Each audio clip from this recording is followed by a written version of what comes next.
Muito bom dia a todos. O meu nome é Marcelo Gomes Speziale e eu sou professor do Departamento de Química da Universidade Federal de Ouro Preto.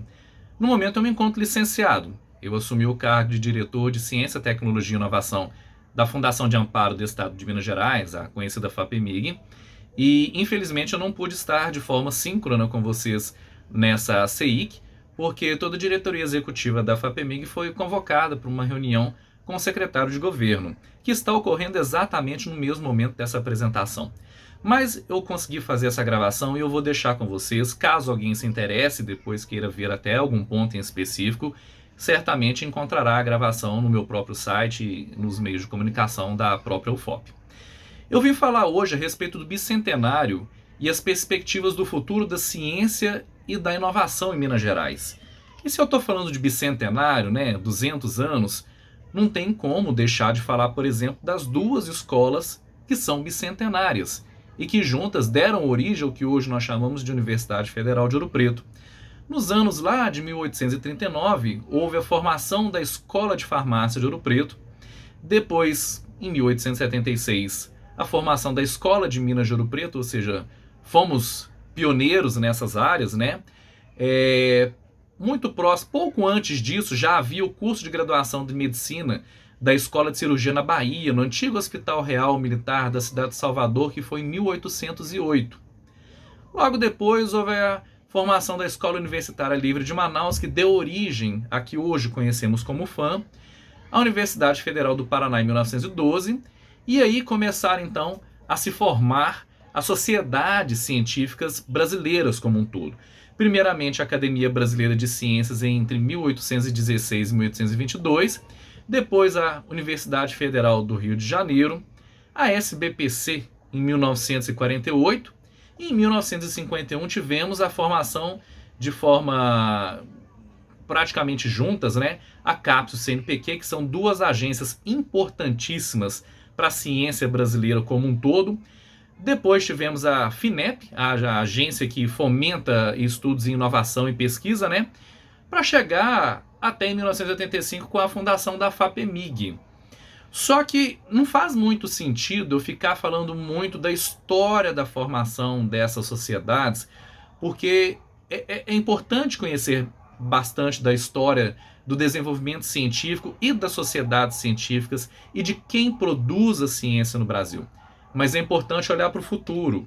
E pensando nisso, como a gente já tem o bicentenário de hoje para trás, é importante a gente pensar um pouco a respeito de como estará esse desenvolvimento científico, como estará esse desenvolvimento tecnológico e como será produzida a inovação no estado de Minas Gerais de hoje aos próximos 200 anos. Então é para isso que eu resolvi colocar essa foto aí, famosa foto do livro da Alice no País das Maravilhas, em que ela chega para o gato e pergunta para onde que esse caminho levava. E o gato pergunta para Alice, para onde que você quer ir? A Alice não sabe responder onde que ela gostaria de chegar. Aí o gato responde, olha, se você não sabe para onde que você quer ir, então toma qualquer caminho, porque qualquer caminho vai levar a algum lugar. Então é baseando nisso que a gente tem que fazer um planejamento no futuro, pensando onde que nós queremos chegar. Para isso, então, a FAPEMIG tem um planejamento estratégico junto com o governo de Minas para que a gente possa desenvolver no eixo de ciência, tecnologia e inovação. E olhando novamente um pouco para trás, tem-se os conhecidos ciclos de inovação de um economista russo chamado Kondratiev, que obviamente tinha interesses em prever como que seria o desenvolvimento tecnológico no mundo, para que a União Soviética se adiantasse nas inovações. E esse economista, o Kondratiev, ele diz, por exemplo, ele coloca nessas ondas de inovação, nesses ciclos de inovação, alguns desenvolvimentos que foram extremamente importantes ao longo da humanidade, mas que foram fomentados basicamente após uma determinada crise. Então nós temos aqui os vales, da depressão de 1873 a 1879, o grande crash da Bolsa de Valores de 1929, a crise do petróleo, a crise financeira de 2007 e 2029, e olha que coincidência, 2020, 2019, 2022, estamos aqui num vale novamente. O que o Kondratiev nos diz é que tudo começa lá em cima com a prosperidade, onde a gente está vivendo de certa forma bem, cientificamente falando, né? Aí vem uma recessão. Dessa recessão a gente chega no fundo do poço, nós temos um momento então de depressão. Para pós-depressão é onde a gente começa a trabalhar o melhoramento da ciência, melhoramento daquilo que a gente tem em tecnologia. E daí o Kondratiev coloca nessas ondas, né, a primeira onda, o surgimento da máquina a vapor, das rodovias de ferro, dos produtos químicos e da eletrificação de um modo geral, o surgimento dos primeiros automóveis e da indústria petroquímica, a indústria da TI, das comunicações, e olha onde que Kondratiev prevê que estaríamos basicamente agora, né? Desenvolvendo nanotecnologia, biotecnologia, e não está aí, mas ainda da tecnologia da informação e tecnologia da comunicação, o que nós estamos fazendo agora, um seminário online que está gravado e sendo transmitido para um monte de gente. Ainda no meio da pandemia, os professores tiveram que se readaptar aos estudantes também, porque muitas das aulas, ou praticamente quase todas as aulas, foram dadas de forma remota, de forma síncrona ou assíncrona. Coisa que alguns anos atrás, algumas décadas atrás, principalmente antes da internet, era totalmente impensável de ser feito. Tínhamos o ensino EAD, que já existe há alguns anos, mas EAD é diferente do ensino um ensino remoto de forma síncrona, por exemplo. E nós aprendemos um pouco com a depressão e ainda estamos aprendendo, por exemplo, a trabalhar grandes conglomerados de pesquisa, por exemplo, para o desenvolvimento da vacina contra a Covid, que foi o caso que aconteceu entre a transferência de tecnologia que houve entre alguns centros de pesquisa e algumas indústrias, e a gente conseguiu, portanto, desenvolver com uma velocidade surpreendente algumas vacinas que, do modo de como trabalhávamos antes, era praticamente impossível de ser feita. Então, o Kondratiev coloca bem isso, e conhecendo bem isso, a gente volta um pouco, porque o Kondratiev fala de ciclos de inovação. E a inovação está muito ligada, na verdade, ao desenvolvimento científico. Só que a inovação ela só ocorre quando o desenvolvimento científico se torna tecnologia e quando essa tecnologia chega no setor produtivo. No caso, eu estou falando de inovação tecnológica. Mas eu tenho inovações também no setor social e tenho inovações nos arranjos produtivos, que não é o foco da conversa aqui. Mas, de certa forma, o que o Kondratiev estava falando era justamente relacionado ao desenvolvimento tecnológico. E aí, eu coloco, o professor gosta de artigo, né? Então eu trouxe para vocês esse artigo que saiu nessa revista, falando que qual que é o problema do desenvolvimento, o progresso da ciência pura. Esse artigo basicamente discute que nós estamos há cerca de 200 anos discutindo ou colocando em caixinhas o que é ciência básica e o que é ciência aplicada, e há 200 anos a gente não chega a conclusão nenhuma. Então não faz muito sentido a gente ficar falando, por exemplo, em ciência básica e ciência aplicada, uma vez que existe ciência, existe tecnologia e existe inovação, que é quando a tecnologia chega ao setor produtivo. Agora, ciência básica e ciência aplicada já é uma coisa que a gente perde muito tempo discutindo, sendo que tudo é importante. E eu coloco à direita do slide aí 3 exemplos, né? O primeiro deles, o Oersted, que colocou um ímã, passou uma corrente elétrica ali num fio e o ímã se movia. Naquele momento não tinha utilidade nenhuma, mas se não fosse esse trabalho do Oersted, não teríamos, por exemplo, esses acelerômetros que a gente usa hoje nos telefones celulares. Então, aquilo que era, o que se chama de tecnologia, que se chama de ciência básica, um dia encontrou-se uma aplicação para isso e hoje, basicamente, quase tudo que a gente usa em termos de telefonia móvel depende do que o Oersted trabalhou no passado. A própria penicilina também é isso. Quando Fleming descobriu a penicilina, foi basicamente um acidente. Mas a penicilina em si ela não foi também uma inovação no primeiro momento, porque ela dependeu de outros grupos de pesquisa que transformaram aquela ciência de bancada numa tecnologia em larga escala e em larga escala economicamente viável. Veja que eu não estou falando de ciência básica ou ciência aplicada, eu estou falando de ciência e a aplicação dessa ciência em larga escala para que isso se torne inovação. São conceitos muito distintos. E o último quadro, eu não vou ficar aqui falando durante muito tempo, porque daria para poder ficar exaustivamente dando exemplos do desenvolvimento científico só nesses 200 anos, né? Quando Faraday pegou lá uma molinha, colocou um ímã, quando ele coloca um ímã, ele vê que se forma uma corrente elétrica para um lado. Quando ele tira o ímã, a corrente elétrica vai para o outro lado. E aí uma equipe da coroa inglesa perguntou para Faraday para que servia aquilo. E Faraday habilidosamente responde: qual é a utilidade de uma criança que acaba de nascer? Naquele momento, o que Faraday estava descobrindo, estava estudando, era um conhecimento fundamental. Esse conhecimento fundamental não tinha aplicação nenhuma naquele momento. Só que com o passar dos anos, se não fosse alguém ter a visão e entender que aquilo que Faraday tinha descoberto, aquilo que Faraday estava trabalhando, é o que geraria, por exemplo, os motores modernos, os motores elétricos modernos, o mundo não seria hoje como a gente consegue vislumbrar aí no nosso dia a dia. Seria muito diferente. Então, o que esse artigo basicamente fala é que a gente perde muito tempo tentando colocar em caixinhas o que é ciência básica e ciência aplicada, quando há coisas que a gente realmente deveria estar discutindo. E falando em inovação, que é outra coisa, eu gostaria de tocar nesse fato aqui, ó, que o conceito de patente mais ou menos próximo daquilo que a gente conhece hoje surgiu lá em 1421. O Brasil não era nem descoberto, né? Mas, de certa forma, já se estava falando da propriedade intelectual e da proteção por patentes lá em Florença, na Itália, nessa época. Só que o Brasil foi pioneiro nessa coisa da propriedade intelectual.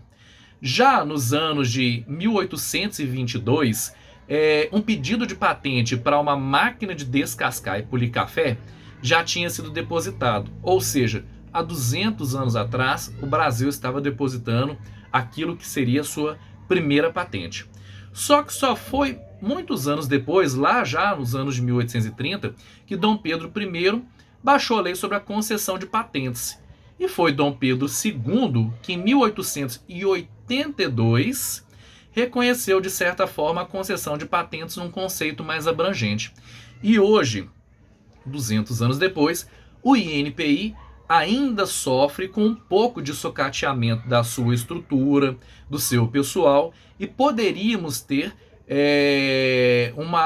digamos assim, um processo de proteção à propriedade intelectual mais rápido e mais eficiente, caso tivéssemos o INPI mais fortalecido. Assim, por exemplo, como é o escritório norte-americano, o escritório europeu e o escritório japonês. E tem muito mais pessoas trabalhando e com isso tem muito mais celeridade para tratar dos assuntos de propriedade intelectual. Agora, um outro ponto que eu gostaria de tocar no assunto, né, uma vez que eu estou aqui falando não somente como professor do Departamento de Química, mas também como diretor de ciência da FAPEMIG, é da dificuldade que nós temos, por exemplo, ao longo desses anos, essa dificuldade permanece, é de fomentar a ciência disruptiva, coisa que a gente via mais num determinado passado. Hoje, por exemplo, como eu disse para vocês, né, professor gosta de artigo, eu trouxe mais um artigo aqui para quem quiser consultar. A dificuldade que é porque nós precisamos de fazer a revisão por pares daquelas propostas que estão sendo submetidas para obter algum financiamento, assim como nós submetemos também por avaliação por pares os nossos trabalhos em revistas acadêmicas como um todo. A questão é que os avaliadores tendem a ser mais conservadores e apostar naquilo que já tem um indício de que a coisa já está caminhando para dar certo. Então, quando eu vou fomentar através de revisão por pares projetos, normalmente projetos que são de continuidade tendem a sair na frente. E a outra coisa, financiamentos de curta duração tendem a fomentar projetos que são aversos ao risco.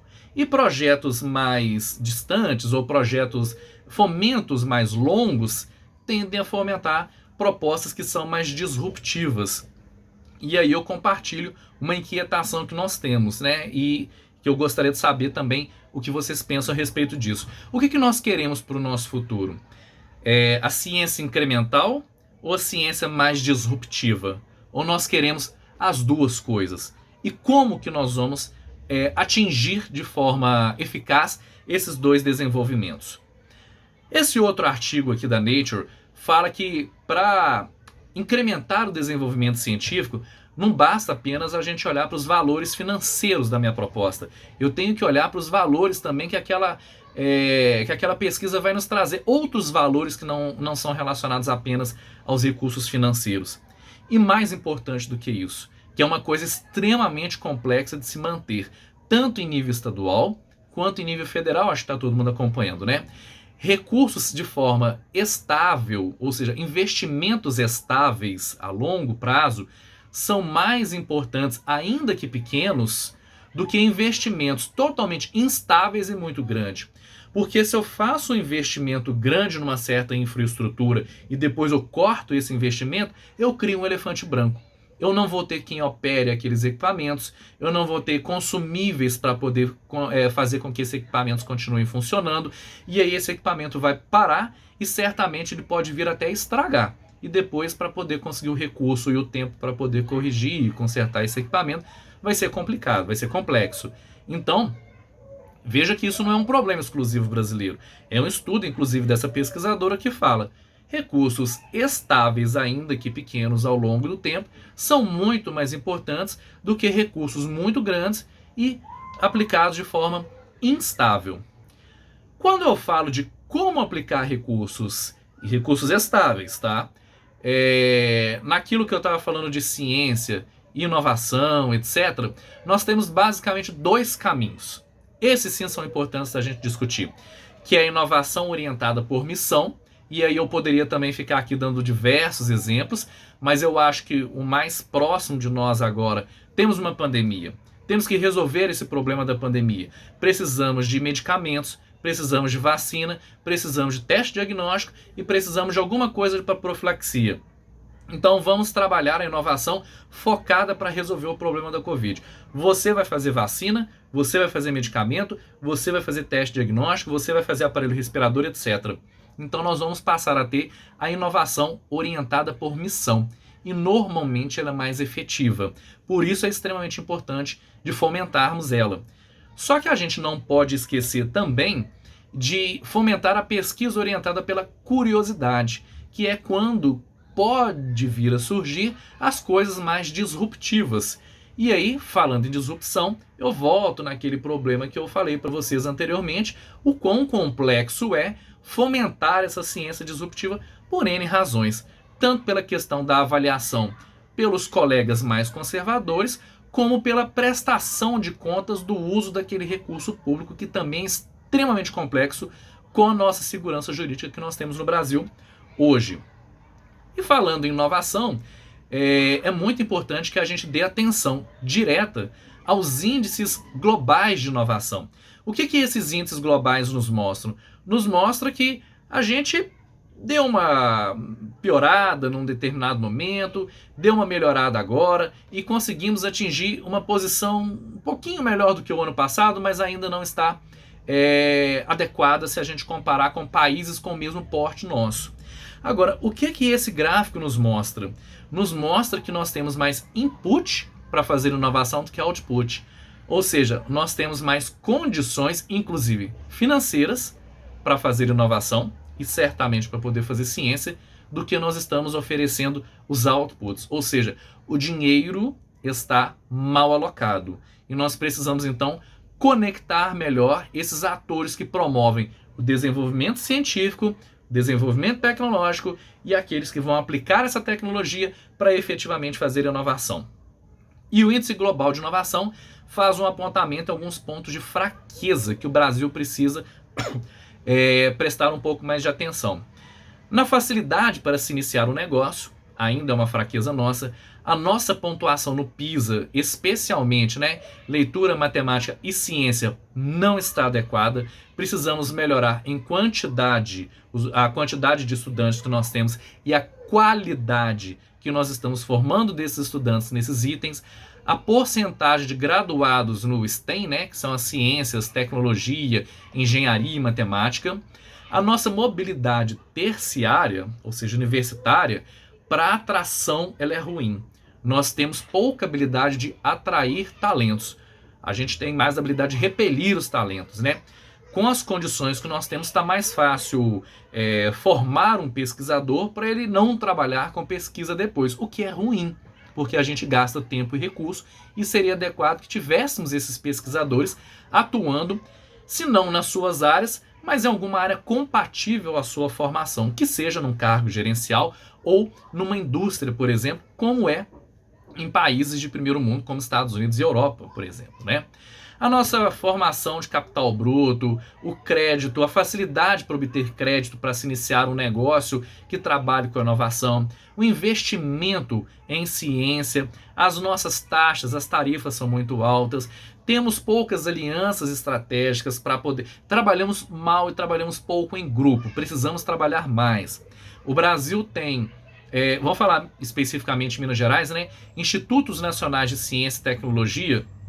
Hoje nós temos 10 desses institutos que estão sediados em Minas Gerais. No ano que vem virão mais 7. Certamente a FAPEMIG está tentando apoiar mais outros institutos nacionais de ciência e tecnologia, que é um modelo que vem funcionando muito bem de ciência colaborativa, de ciência, tecnologia e inovação feito de forma colaborativa entre grupos de pesquisa, no qual eu tenho pessoas que estão mais avançadas e pessoas que estão iniciando a carreira. E isso é muito importante para que todo mundo possa crescer juntos.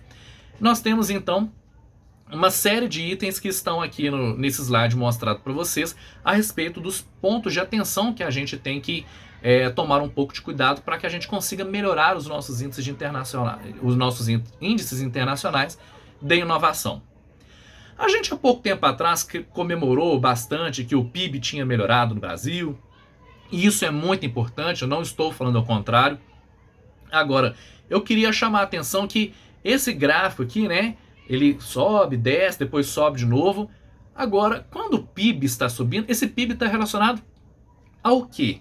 E aí, essa tabela que eu tirei do próprio Ministério do Desenvolvimento da Indústria e Comércio, ela é um pouco preocupante, porque o nosso PIB, ele é basicamente dependente de commodities: minério, soja, óleo bruto, açúcar, carne bovina, farelo, óleo combustível e dentre outros itens que estão aqui. Café verde, não é o café processado. Ou seja, exportamos há muitos anos grande quantidade de matéria-prima a valores agregados baixíssimos e importamos produtos industrializados com valores exorbitantes. E essa outra tabela da Associação Brasileira da Indústria de Química Fina nos mostra, por exemplo, que aditivos, aromas, fragrâncias, catalisadores, corantes e pigmentos, defensivos agrícolas, vacinas animais, farmacoquímicos, medicamentos e vacina humana, a gente é deficitário economicamente. É o que eu havia falado anteriormente. A gente exporta uma grande quantidade de matéria-prima e importa uma determinada quantidade de produto industrializado, só que com valor agregado muito mais alto. O que nós queremos, pessoal? Continuar exportando minério? Minério é importante. É muito importante trabalhar com minério, sim. Mas eu acho que a gente não deveria exportar apenas minério. A gente deveria passar a exportar, por exemplo, semicondutor, exportar chip, exportar satélite, exportar produto de alto valor agregado também. E nós temos capital intelectual no Brasil, em Minas Gerais, adequado para poder fazer isso. Especificamente agora falando de Minas Gerais, né, os indicadores nacionais de ciência, tecnologia e inovação para 2021 nos mostra, por exemplo, que em termos de investimento em ciência e tecnologia, considerando o Brasil como um todo, Minas Gerais está em primeiro, segundo, terceiro, quarto lugar. São Paulo, olha a barrinha aqui, ó, São Paulo tem muito mais recurso. Enquanto o orçamento da FAPEMIG bruto gira em torno de 400 milhões de reais, na FAPESP a gente está falando de mais de 1 bilhão de reais. Então a gente está em quarto lugar aqui e vejam que a gente já consegue produzir com essa quantidade de recursos. Se a gente tivesse mais recursos e mais pessoal, certamente Minas Gerais estaria estourado aí no primeiro lugar. Agora, isso é extremamente importante e preocupante para a gente. O índice FIEC de inovação nos estados mostra, por exemplo, que Minas está bem ali na média, né? Se a gente colocar aqui, ó, que esse gráfico 360 é para Minas Gerais, o roxo, a média é o azul. Agora, Minas Gerais não está se sobressaindo em nada relacionado desses índices aqui. Quando eu falo investimento público em ciência e tecnologia, a gente está lá embaixo. Capital humano, em termos de graduação, estamos um pouquinho acima da média, mas não somos o primeiro lugar. Capital humano da pós-graduação, também estamos acima da média, mas poderíamos estar melhores. Inserção de mestres e doutores, estamos muito ruins. Os nossos mestres e doutores basicamente estão sendo retidos quando há vagas nas universidades e nos institutos federais. Uma vez que países como Estados Unidos e Europa colocam basicamente os seus mestres e doutores no setor produtivo. Então a gente precisa inverter um pouco essa receita aí para que a gente possa desenvolver preferencialmente um pouco mais rápido. As nossas instituições são boas, estamos ali no nível da média, né? Mas ainda não estamos entre o top mais alto do Brasil. A gente está em terceiro do ranking Sudeste e sexto no ranking Brasil, considerando o índice como um todo. Precisamos melhorar as nossas infraestruturas, a cooperação, a competitividade global, a intensidade de produção tecnológica, a propriedade intelectual não apenas gerada, porque gerada a gente está no nível razoável, mas a propriedade intelectual licenciada, ou seja, aquela que chega no setor produtivo. A gente ainda pode melhorar um pouquinho a nossa produção científica, o nosso empreendedorismo, para que a gente possa efetivamente atingir os primeiros lugares, né? Que é o que a gente gostaria de ver nesse gráfico produzido pela FIEC. A FAPEMIG ela tem um controle sobre aquilo que cada uma das câmaras consegue produzir, ou seja, o que os profissionais que estão em cada área do conhecimento, que são os que estão distribuídos na nossa Câmara, está produzindo ao longo do tempo. Então, desde que a FAPEMIG começou a exigir que houvesse o agradecimento expresso a ela em cada trabalho publicado com financiamento da FAPEMIG, a gente começou a ter uma certa rastreabilidade daquilo que nós estamos financiando. Então, com o passar dos anos, vocês podem ver que os nossos índices de produção científica, produção acadêmica, está melhorando e a qualidade desses índices também. Podemos melhorar, inclusive, ainda mais, mas a gente já consegue ter uma curva ascendente e isso já é bom. A gente também consegue ter o controle, por exemplo, e saber quais dos trabalhos estão sendo produzidos em colaboração com a indústria, quais são e quantas são as colaborações internacionais, as colaborações nacionais e quais são os artigos que estão entre os altamente citados. E nós temos pesquisadores em Minas Gerais de altíssimo renome, inclusive na própria UFOP. Quais são as câmaras que têm aprovado projetos que mais publicam? Eu não quero fazer... É ruim fazer algum tipo de comparação aqui, porque as áreas são distintas. E isso nos mostra, por exemplo, que nós temos uma grande produção das ciências exatas, mas nós também temos uma grande quantidade de pesquisadores trabalhando na área de ciências exatas. Então, dentre as câmaras que nós temos, dentre as áreas do conhecimento, o que o gráfico nos mostra é que, até 2020, aquela que mais produziu conhecimento acadêmico com o nome da FAPEMIG foi a de ciências exatas, seguido pela engenharia, a Câmara de Ciências Biológicas e Biotecnologia, a de Recursos Ambientais e a Câmara da Saúde. As outras eu não coloquei aqui, que estão um pouquinho menores. Mas, ou seja, nos mostra, por exemplo, quem está produzindo mais paper, mais artigo com o nome da FAPEMIG, e também que nós temos uma grande quantidade de pesquisadores nessas áreas. Se eu tivesse que resumir a FAPEMIG numa única figura, num único slide, eu acho que esse seria um bom slide para poder fazer isso. quando eu tenho conhecimento, por exemplo, que pode virar tecnologia. Porque eu tenho conhecimento também que não virará tecnologia e eu tenho conhecimento transversal, que ele sozinho não vira tecnologia, mas ele associado a algum outro conhecimento pode vir a se tornar alguma tecnologia. E a FAPEMIG, por exemplo, ela financia desde a ciência inicial, aquela ciência que eu chamo de bancada, o início de experimento, o início dos experimentos, quando eu estou apenas com a ideia, na verdade, quando a gente ainda está fazendo uma revisão bibliográfica, e quando isso pode gerar uma tecnologia, a gente fala que esse estágio do conhecimento é o nível mais imaturo, é o nível inicial de maturidade tecnológica, ou TRL1, quando eu tenho o nível de ideia. À medida que eu vou para o laboratório, eu vou testando essas coisas vão funcionando, vão sendo reprodutíveis, e aí eu consigo verificar que aquilo tem um certo fundamento científico, esse nível de maturidade vai crescendo. E aí eu vou chegando em níveis por volta de TRL4. Por que TRL? TRL é uma nomenclatura que a NASA criou, que se chama Technology Readiness Level, que mostra justamente que eu tenho essa maturidade que vai de 1 a 9 para ciência que se transforma em tecnologia.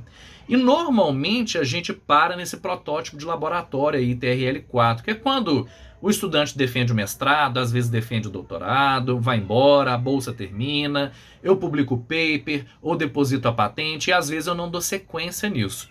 Mas isso não é interessante para a gente, porque a gente precisa de uma ciência que também produza recursos financeiros para fomentar aquela ciência que não produz recursos financeiros e com isso a gente retroalimentar o ciclo de produção de ciência, tecnologia e inovação como um todo. Então a FAPEMIG está muito preocupada também em fomentar essas tecnologias que estão com TRLs mais avançados, em protótipos de engenharia, protótipos industriais, até o lançamento do produto efetivo no mercado. Quando esse produto vai ser comercializado por uma empresa que já está estabelecida, ou quando há a criação de uma startup ou spin-off a partir de um grupo de estudantes, por exemplo, que estava trabalhando num laboratório com aquilo. Essa empresa vai amadurecer não apenas a tecnologia, mas o seu conceito de negócio também, o seu conceito de business. E a FAPEMIG trabalha também nesse ponto. Quando eu tenho a tecnologia madura o suficiente para não atrair a atenção do governo, mas ela não está madura o suficiente para atrair a atenção do setor produtivo, a gente chama isso de Vale da Morte, que é onde quase que a maior parte das nossas tecnologias, a maior parte das nossas ideias morrem. E a FAPEMIG está preocupada também em investir recurso financeiro e capital intelectual para que a gente possa conseguir vencer esse vale da morte e, enfim, amadurecer o projeto para que tenhamos êxito na produção, por exemplo, de novas tecnologias ou novas empresas unicórnio. Então, esse slide nos mostra, por exemplo, que nós estamos interessados em fomentar desde a ciência da ideia até o momento em que a gente está comercializando, quando isso se torna tecnologia. E, obviamente, existe um risco, que não é o motivo da nossa discussão na apresentação de hoje, mas a gente tem a noção de que esse risco existe e que é normal. Só que a gente precisa aprender a lidar com esse risco. E para que a gente possa desenvolver essa cadeia de produção científica como um todo, o Estado e a FAPEMIG têm 9 plataformas do conhecimento que são plataformas estratégicas. E aí eu vou falar e vou repetir uma vez que está gravado. Não é que as outras áreas que não estão contempladas nessas plataformas sejam desnecessárias ou não adequadas. Muito pelo contrário. Todas as áreas do conhecimento, todas, desde a pessoa que resolve estudar energia nuclear, a que quer estudar Machado de Assis, ou novas formas de tradução, ou linguística, ou a história da Mesopotâmia, todos esses conhecimentos são importantes. Mas o que a gente precisa quando a gente pensa no planejamento estratégico? Uma ciência que também possa se desenvolver e eventualmente produzir recursos financeiros, porque esse recurso financeiro ele vai, como eu já falei anteriormente, estou repetindo, retroalimentar a cadeia produtiva de ciência para que a gente possa continuar fomentando aquela ciência que não produz recurso financeiro, porque senão a gente não vai ter dinheiro para poder continuar com nenhuma delas. Então essas 9 plataformas são as plataformas das áreas que o Estado de Minas Gerais quer desenvolver. Nós precisamos desenvolver mais a agricultura do nosso bioma, que é extremamente importante e pobre nessa região, então a gente precisa melhorar a agricultura do semiárido. Tecnologias da cadeia produtiva do leite. Minas Gerais é um grande produtor de queijo, mas temos uma grande dificuldade de exportar o nosso queijo, sendo que o nosso queijo tem qualidade de primeiro mundo. Então nós temos que melhorar então as condições de produção desse queijo e desses derivados do leite para que a gente possa atingir mercados mais ambiciosos, incluindo fora do Brasil. Cadeia de biocombustíveis e bioquerosene. O hidrogênio como fonte de energia é o combustível do futuro até o presente momento. Basicamente, disse muito a respeito do hidrogênio verde. Em Minas Gerais já é um grande produtor de hidrogênio verde. Nós temos um grande parque de produção de energia solar aqui que vai ser destinada à produção de hidrogênio verde. O hidrogênio verde não é apenas combustível, ele também serve para muitas outras coisas, incluindo, por exemplo, o setor da mineração. Estamos trabalhando então no desenvolvimento de energias renováveis, a produção e aplicação do lítio. Originalmente essa plataforma compunha o lítio, mas nós estamos agregando aqui o nióbio, que é extremamente estratégico para o estado de Minas Gerais, e as terras raras também. Os imunobiológicos e biofármacos, eu acho que talvez vocês devem ter acompanhado aí que Minas Gerais está produzindo a primeira vacina 100% brasileira agora, porque o nosso capital em biotecnologia, capital intelectual em biotecnologia em Minas Gerais é extremamente avançado, então a gente precisa desenvolver tecnologicamente, em termos de inovação, essa plataforma também. Inteligência artificial, internet das coisas e comunicação 5G, temos um brilhante parque tecnológico ali no Inatel, no sul de Minas, que produz tecnologia de ponta 5G. Então eu quero deixar bem claro que essas são 9 plataformas estratégicas de desenvolvimento da ciência para que isso se torne tecnologia e tecnologia que possa gerar recursos esses que voltarão através de impostos e através de royalties para retroalimentar a produção da ciência que não produz recurso financeiro, mas que é tão importante quanto. A 10ª plataforma que está surgindo aí é uma parceria da FAPEMIG com as Forças Armadas, em que nós teremos também o desenvolvimento de tecnologias para defesa, o que é conhecido como PROD. E como que a FAPEMIG vislumbra isso como um todo? De novo, eu tenho um outro artigo aqui da Science que foi produzido, um dos autores foi um dos consultores da Casa Branca, se não me engano, na época do Barack Obama, em que ele mostra, por exemplo, que ao longo dos anos os grupos de pesquisa têm aumentado de tamanho. E não somente aumentado de tamanho, mas os grupos de pesquisa estão produzindo mais e produzindo trabalhos com maior qualidade, ou melhor qualidade. Isso significa então que estamos, com a ciência moderna, trabalhando melhor em grupo. E isso a gente pode ver, por exemplo, dos resultados que nós temos da produção científica e tecnológica dos Institutos Nacionais de Ciência e Tecnologia ou mesmo das redes que são fomentadas pela FAPEMIG.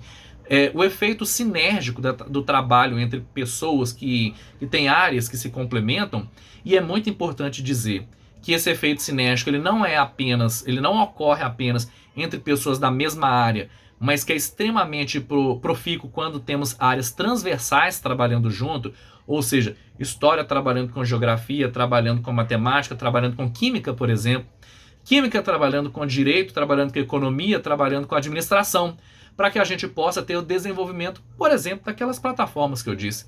Não dá para se desenvolver tecnologia, não dá para se desenvolver inovação com estudos monodisciplinares. Se eu trabalho com as ciências duras, eu vou ter que colocar um pouquinho de administração, um pouquinho de economia, um pouquinho de direito, para poder fazer com que isso realmente chegue ao mercado de alguma forma. Então eu preciso trabalhar de uma forma transdisciplinar. E esse artigo aí da Science, há vários outros trabalhos desse grupo de pesquisa aí, desse consultor também, o Brian Woodsey, que mostra justamente a importância de se trabalhar em grupo.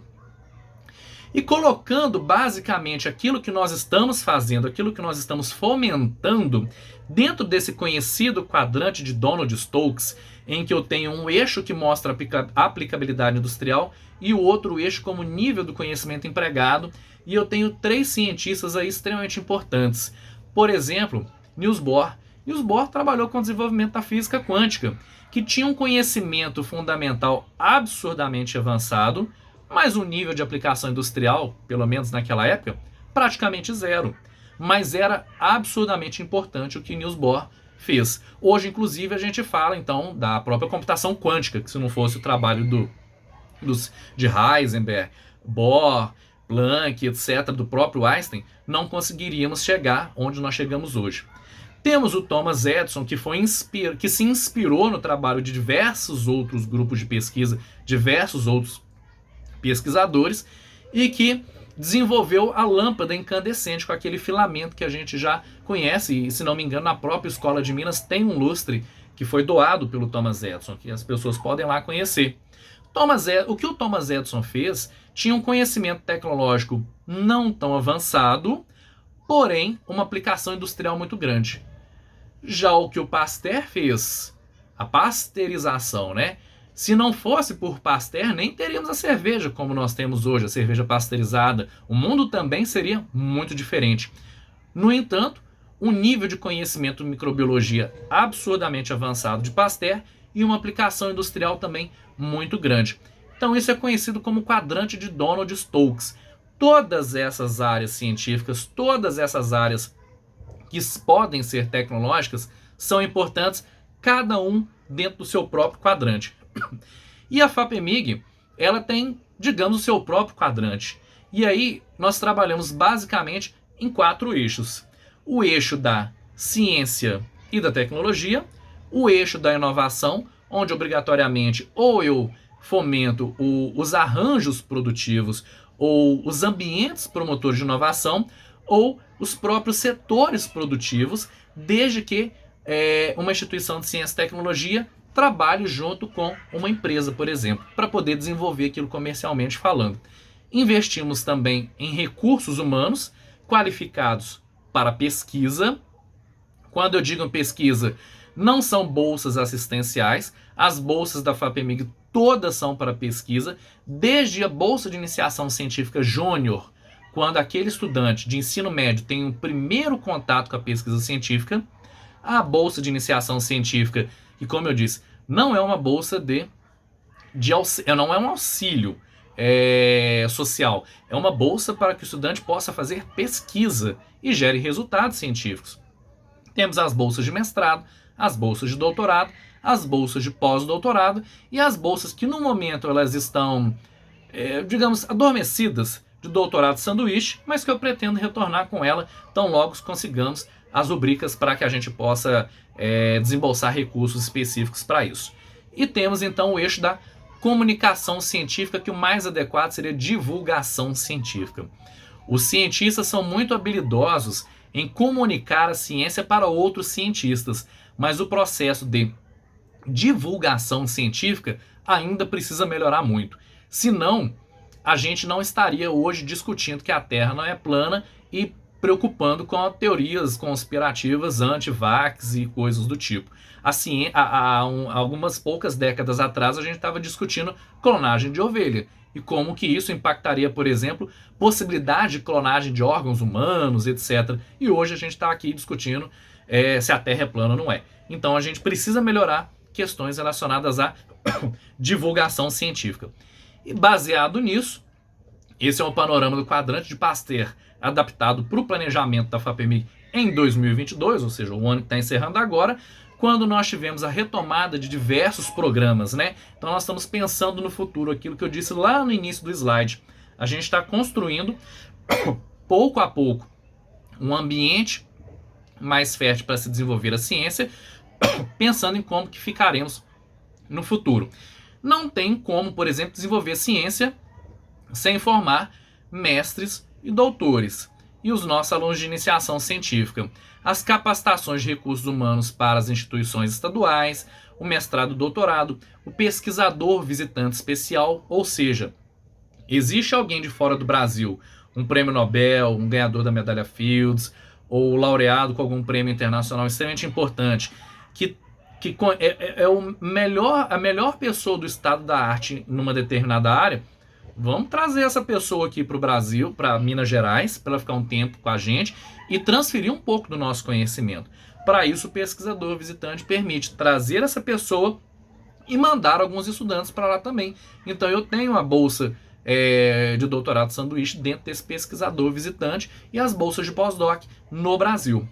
Temos o pilar da ciência com a demanda universal, que é extremamente importante, é a demanda mais democrática que nós temos, financia de A a Z, projetos de toda a espécie, de toda a cor, para todos os gostos.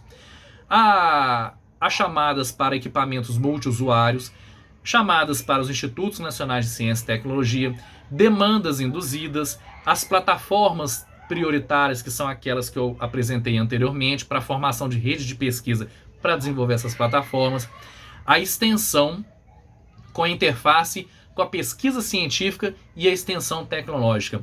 Não a extensão pura, mas a extensão que gere conhecimento científico também. E hoje isso ainda é extremamente importante porque o MEC nos obriga a colocar parte do nosso conteúdo em tempo das nossas aulas na graduação com conteúdos dedicados à extensão. Então, temos essa chamada específica para agregar pesquisa científica com extensão.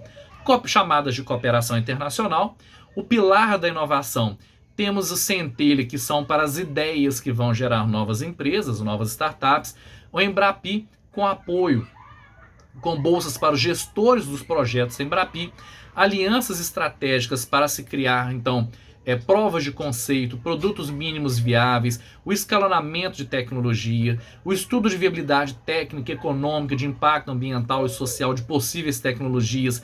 Atuamos com capital semente em fundos de investimento, e não são geridos pela FAPEMIG, são fundos específicos relacionados ao investimento para inovação. Fomentamos a consolidação dos ambientes promotores de inovação e os núcleos de inovação tecnológica. Temos o programa Tecnova e o Compete Minas, especificamente desenhado para apoiar a inovação nas empresas com outras empresas, na inovação das empresas por elas mesmas, a inovação fechada, e na inovação aberta junto com as instituições de ciência e tecnologia. E temos o pilar da divulgação, com a chamada de popularização da ciência, tecnologia e inovação, o apoio à publicação de periódicos científicos e o apoio às editoras universitárias, que era para esse ano, mas ele virá no ano de 2023, e temos então a organização de eventos de ciência, tecnologia e inovação. E em 2023 retornará a participação coletiva em eventos. Quantos nossos estudantes podem usufruir disso para poder participar de eventos? Isso é uma chamada que pode abarcar um grande grupo de estudantes. Agora, já caminhando para o encerramento da minha apresentação, né, eu mostro um pouquinho aí como que ocorre a distribuição de recursos na FAPEMIG. Uma vez que eu falei de que eu preciso fomentar a ciência que gera recurso financeiro para ela retroalimentar a ciência que não gera recurso financeiro, do que eu estava falando originalmente? 1% da arrecadação do governo de Minas Gerais é destinado para ciência, tecnologia e inovação, e quando leia-se isso, entenda-se FAPEMIG. E se alguém tiver curiosidade de saber, essa distribuição ela é feita por lei, o artigo 17 da Lei 22.929 de 2018. Desse 1% da arrecadação estadual que vem para a FAPEMIG, 60%, ou seja, em 2022, eu estou falando de aproximadamente quase que 250 milhões de reais, é de utilização exclusiva da FAPEMIG. São esses editais que eu apresentei no slide anterior. Os outros 40%, ou seja, quase 167 milhões de reais, são subdivididos novamente. Eles são divididos para a Secretaria de Desenvolvimento Econômico, os projetos da sede da Secretaria de Desenvolvimento Econômico, aproximadamente 108 milhões de reais, especificamente dividido em 20% também para a UENG e a Unimontes, que são duas instituições estaduais, ou seja, eu tenho que aportar obrigatoriamente por lei pouco mais de 33 milhões de reais na UENG e na Unimontes, e eu tenho então 15% para os outros órgãos estaduais em Minas Gerais, a EPAMIG, as secretarias, a Fundação João Pinheiro, o Hemominas e por aí vai.